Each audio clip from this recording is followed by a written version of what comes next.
বরবটির ভর্তা, তাও আবার আলু দিয়ে, ঝাল ঝাল করে সরিষার তেলে মেখে। ঠান্ডা লেগেছে, সর্দি সর্দি ভাব। তো কেমন হয় যদি তোমাদের সাথে এই ঝাল ঝাল মজাদার ভর্তাটার রেসিপি শেয়ার করি।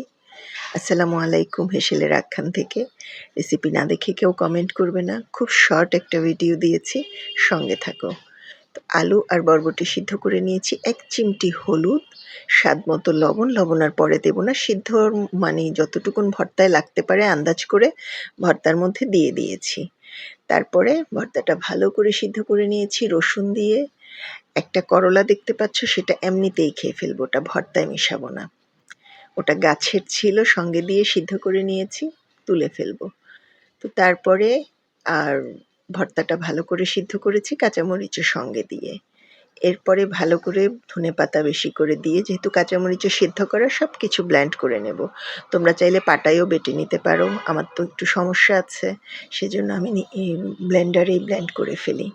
তো দেখতে পাচ্ছ মিহি করে নিব যতটুকুন মনে হবে। এটা হাতে চটকে খেলেও অনেক টেস্ট লাগে। সঙ্গে দিবে একটু আচারের তেল অথবা সরিষার তেল। এর চেয়ে মজাদার আর কিছু এখন হয় না দুপুরবেলা ভাত খাওয়ার জন্য। তো হয়ে গেছে দেখতে পাচ্ছ, ভালো করে ব্লেন্ড করে নামিয়ে এরপরে বেশি করে সরিষার তেল দিয়ে, এটা অপশনাল, তোমাদের ভালো না লাগলে দিবে না, ভালো লাগলে মিক্স করবে। তারপর মজা করে গরম গরম ভাতের সাথে খেয়ে নেবে। রেসিপি ভালো লাগলে একটা লাইক কমেন্ট শেয়ার করবা। হেসেলের আখ্যান নামে আমার ইউটিউব চ্যানেল আছে, টুক করে সাবস্ক্রাইব করে ফেলবা। ভর্তার রেসিপিটা ভালো লাগলে শেয়ার করে দিবা। কেমন হলো মজাদার ইয়ামি বরবটি আর আলুর ভর্তা, কমেন্টে সুন্দর করে রিপ্লাই দিতে ভুলো না। আমার ভর্তা টর্তা এসব রেসিপি হলে ভাত খেতে আর কিছুই লাগে না। ভালো থেকো সবাই, আল্লাহ হাফেজ।